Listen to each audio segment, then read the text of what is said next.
অবাক কাণ্ড হলো দুর্গাপুরে। রামলালার লাইভ সূর্যতিলক, যা রামনবমীতে অযোধ্যায় দেখা গিয়েছিল, সেই রামলালার কপালে লাইভ সূর্যতিলক এবার দেখা গেল দুর্গাপুরে। যারা অযোধ্যার লাইভ সূর্যতিলক দেখার সুযোগ পাননি, সেই সুযোগ এখন রয়েছে দুর্গাপুরের মাটিতেই।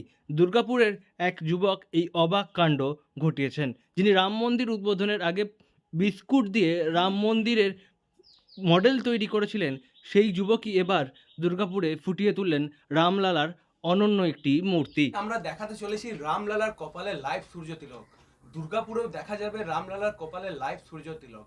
যখন আমাদের সূর্যি মামা আমাদের মাথার উপরে 12 ঘটিকায় থাকবে, তখন ওই লেন্সের মাধ্যমে সেই সূর্য রশ্মিকে নিয়ে আসা হবে রামলালার কপালে সূর্য তিলক হিসাবে।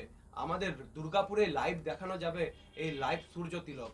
এই যে পুরো মূর্তিটা দেখছেন, পুরো মূর্তিটা তৈরি করা হয়েছে থার্মোকল ও নানান ধরনের ডাল দিয়ে, জিরা দিয়ে তৈরি করা হয়েছে এই পুরো মূর্তিটিকে। জিরা, নানান ধরনের ডাল ও থার্মোকল, গ্লুগান এইসব দিয়ে তৈরি করা হয়েছে এই মূর্তি। তবে শুধুমাত্র রামলালার মূর্তি তৈরি নয়, দুর্গাপুরে বসেই রামলালার কপালে লাইভ সূর্যতিলক করে দেখালেন তিনি। অযোধ্যার রাম মন্দিরে রামলালার কপালে সূর্যতিলক করতে যে ধরনের বিজ্ঞান ব্যবহার করার কথা বলা হচ্ছে, সেই ধরনের বিজ্ঞান ব্যবহার করেই দুর্গাপুরেও তিনি রামলালার কপালে এই লাইভ সূর্যতিলক করেছেন। ভর দুপুর অর্থাৎ দুপুর 12টার দিকে রামলালার কপালে সূর্যতিলক করেছেন তিনি। অন্যদিকে রামলালার যে মূর্তিটি তিনি বানিয়েছেন, তা তৈরি করতে ব্যবহার করা হয়েছে থার্মোকল, পাশাপাশি বিভিন্ন রকমের ডাল এবং জিরে ব্যবহার করা হয়েছে রামলালার এই মূর্তিটি তৈরি করতে। আর এই অদ্ভুত কাণ্ডটি করে দেখিয়েছেন দুর্গাপুরের গোপাল মাঠের যুবক ছোটন ঘোষ মনু। মূর্তির হাইট হচ্ছে 4.5 ফুট। এই রামলালার মূর্তি পুরো নিচ থেকে উপর অব্দি পুরোটা হাইট হচ্ছে 4.5 ফুট।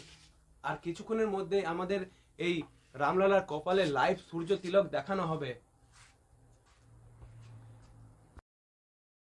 প্রসঙ্গত এর আগেও দুর্গাপুরের যুবক ছোটন ঘোষ মনু একাধিক কর্মকাণ্ড করে শহরবাসীর নজর কেড়েছেন। কখনো তিনি চন্দ্রযানের মডেল বানিয়ে সেটা উড়িয়েছেন, কখনো আবার তিনি পার্লেজি বিস্কুট দিয়ে তৈরি করেছেন রাম মন্দিরের মডেল। আর এবার তিনি তৈরি করে ফেলেছেন বিভিন্ন ডাল ব্যবহার করে রামলালার মূর্তি। আর সেই শুধু মূর্তি তৈরি নয়, মূর্তি তৈরির পাশাপাশি রামলালার কপালে সূর্য তিলক করার ব্যবস্থাও করেছিলেন তিনি। এবং এই সূর্য তিলক দুপুরের দিকে করা হয়েছে এবং সেই একই ধরনের বিজ্ঞান ব্যবহার করা হয়েছে, বিভিন্ন রকম লেন্স ব্যবহার করা হয়েছে এবং তার মাধ্যমে রামলালার কপালে লাইভ সূর্যতিলক করে দেখেছেন দুর্গাপুরের এই যুবক। দুর্গাপুর থেকে নয়ন ঘোষের রিপোর্ট, লোকাল 18 বাংলা।